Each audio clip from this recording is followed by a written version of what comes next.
Nah, ada yang tanyakan stopit itu digaruk-garuk. Oke. Ini namanya bagian lasting ya. Tadi, nah, insole ini kan sudah diplong, di cutting, dan bagian depannya pun sudah dibapping ya. Yang tadi dibapping di bagian sana. Jepitnya sudah diplong di bagian stopit. Nah, baru di sini namanya lasting atau penyatuan antara insole dan upper. Nah, jadi di sini orang narik, ya kan? Ya, yang penting upper itu masuk, nanti kita bagian orang rapiin. Ya, merapikan ini jaraknya segimana, ya, nanti di lem pun nggak akan lewat. Ya. Jadi ini masih harusnya manual seperti ini. Oke. Nah, baru ke sini. Prosesnya di apa tadi? Kayak tadi prosesnya apa? Bukan, yang tadi CV. di UV. Kalau pilotnya di UV. Nah, kalau ini Eva Emboss. Eva Emboss itu untuk membuka pori-pori, yaitu kita pakai primer. Primernya 320U2. Nah, jadi hanya di primer di bagian uppernya saja, supaya pori-pori di bagian upper ini terbuka. Jadi lem lebih meresap dan upper pun bisa menempel. Oke, di sini setelah di primer akan masuk ke manas. Itu pori-pori buka, jadi lem lebih meresap. Gua naga tuh ya. Tiga dulu tanyakan. Oh, atu nangga. Iya, berarti setelah sini akan masuk ke mana?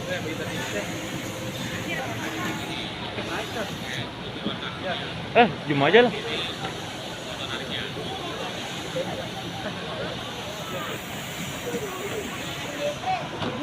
Aduh, tangannya nggak kena aib. Dit, kayak dit. Kayak. Nah, tuh. Nanti press dicek oleh susi ya.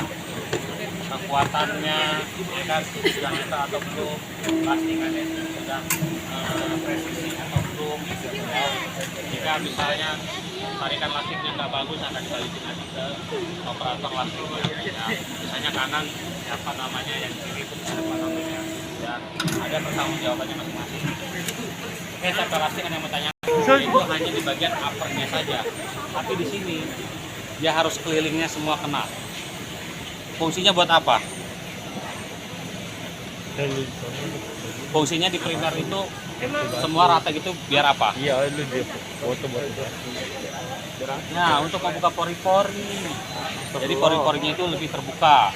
Ya, jadi si lemnya pun bisa meresap di situ. Sama outsole-nya pun padahal tadi sudah dibapping.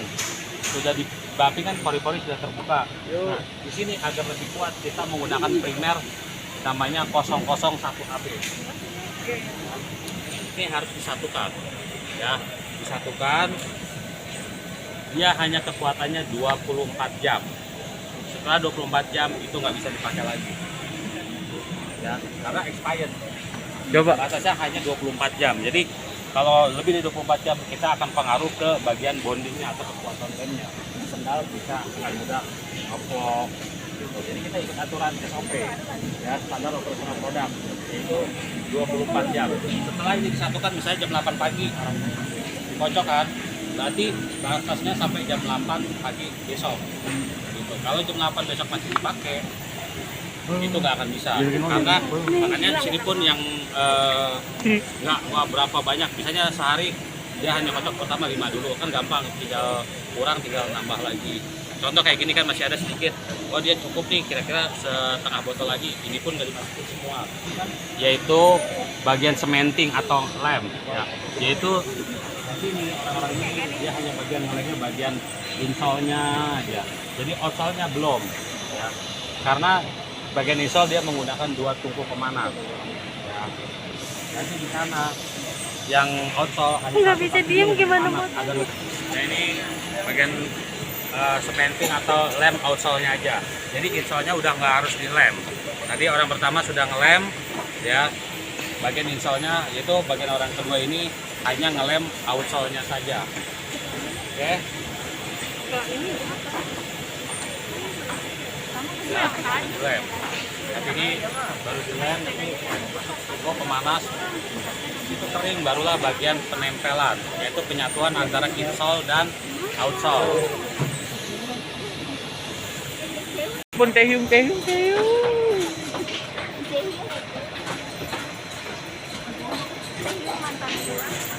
Yaitu untuk penyempurnaannya di press. Nah, pressnya ini namanya press 3 dimensi. Ya, jadi dia sekelilingnya dia akan nge-press. Oke. Kalau seenggaknya press-sol seperti ini namanya press-sol. Press-sol itu yaitu kita pakai namanya press up down, sama seperti tadi kayak di lasting. Ya. Kalau flat-sol itu dia harus up down, tapi kalau capsule itu dia perbedaannya, outsole itu ada dinding yaitu seperti mangkok. Sini ya. Yang mau tanyakan sampai assembly cukup ya. Tadi kan jadi ini ada dindingnya, dia di seperti sol. Jadi penggunaan pressnya pun beda. Kalau flat sol dia saat dia assembly pressnya hanya up down seperti lasting tadi. Yang di depan tadi jadi supaya ini cepat bersih. Nah, bagian sampingnya ini area bonding.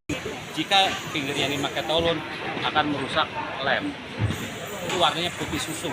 Jadi setelah tadi udah dicuci pakai tolon sudah bersih, tapi kan kita nggak tahu berjamur masih bisa digunakan lagi ya? Ya tapi kan kalau di sini kita masih bisa, tapi kan kalau di pasaran kalau melihat seperti itu apakah kamu mau beli? Enggak. Berjamur nih, berjamur. Pasti kan, ini kenapa sih putih-putih? Kan suka males kan? Kalau kalian beli kan pasti benar-benar kamu lihat sendal ataupun beli sepatu harus benar-benar kalian liatin gitu. Itu juga sama aja kalian jadi QC, quality control. Ya, oh ini simbahnya kan itu sama. Ini berjamur mbak, kayak begitu. Pasti kalian akan cari yang sempurna. Nah, kita usaha kita gitu. Jadi silikon ini ya kita sudah usaha kita di situ. Ya, jadi agar ya mudah-mudahan kita kan paling gitu setahun atau 2 tahun kemudian nggak akan keluar jamur. Tapi kan tergantung kenapa jamur itu kan kayak ketemu karet, ketemu air itu akan mudah berjamur.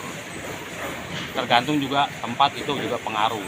Kalau silikon tuh yang putih itu silikon. Jadi untuk dicek oleh QC nyatakan oke, yaitu nanti di silikon itu bagian orang masukin cleaner box dan dipakai.